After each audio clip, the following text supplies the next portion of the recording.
Hi everyone, we're going to be doing this today. It's a free preset. I'm just going to run through how it works, show you a bit of how I built it. This is simpler than what I released last week, but it's just slightly heavy. Let's get to it.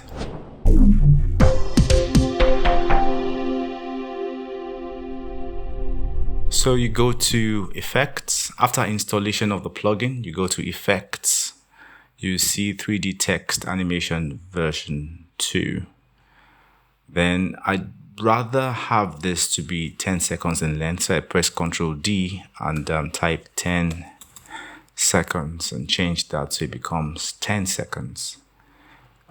This text is a little big, so I'm just going to set this to 1. And the sans, let's just set it to semi-bold. If we play this back, you see the animation like so. Now for this particular plugin or preset, we have a few controls. We have animation controls. Let's start with the text controls. You can type the text you want here. I'd rather you type a one-liner. Then you can set the font style, the color, the size, tracking, line spacing, and then the extrusion depth. If we close text controls and open animation controls, this interval is the animation interval between each of the texts. So this 3 means it's shorter. If I increase it to be wider, then the animation speed is the speed with which it comes through to the frame. Then the animation style, these are the different directions from which it comes, from up, down, left, right, up, right, and down, left. They're kind of subtle direction changes. And then smooth and no smooth is if you want to add a motion blur, just a little motion blur here and there. Then this, we can say there should be an exit animation, meaning that when we get to this end here, you see the text goes off the screen like so. So that's exit animation. If I say no, then there'll be no exit animation. It should just come up the screen and stay. Then adjust zoom. You can decide to adjust how zoomed in the text will be when it is moving out of the screen.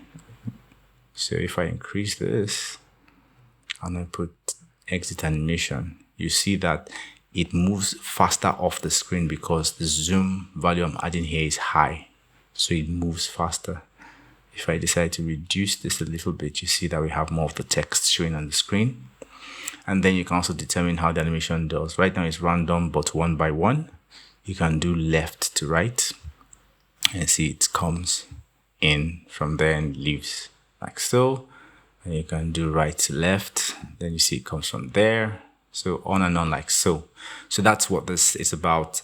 And if you want to use it in your footage, you can just put a footage underneath here. Let's say I go to generators and I bring this 4-color gradient underneath it.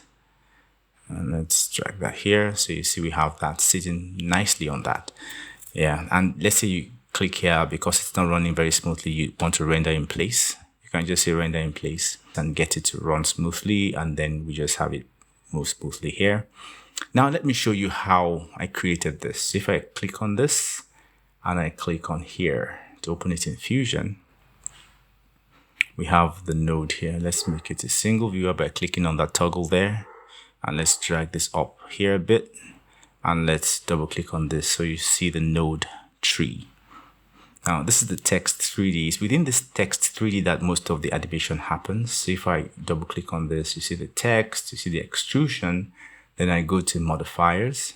Then you see I have follower on the zoom axis, that's Z axis. Then for the angle X is the rotation from here to here, and the angle Y is the rotation from here to here. Then I also have anim curves on the movement from up to down.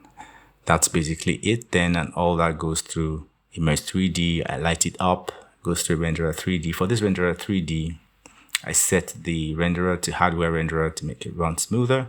Then for the motion blur, I don't use the inbuilt motion blur on Renderer 3D because it's pretty slow. So I just make sure that I export the vector value in here And that's this vector motion blur node then provides the motion blur within this. Then that connects to this node here. This node is just a dissolve node, which I use to switch whether I wanted to have motion blur or not. Then time speed is what I use to reverse the motion. Let's say it comes in and I wanted to exit. Then I use this time speed node to reverse the motion. And that now goes into media out. So that's basically it, guys. If you want me to go into detail of how I created this and create maybe one of the directions for you on the tutorial, do let me know. I'll share that with you. And that's basically it. So guys, have fun with this one. Thanks for watching. Thanks for sticking around. See you on the next one. Cheers.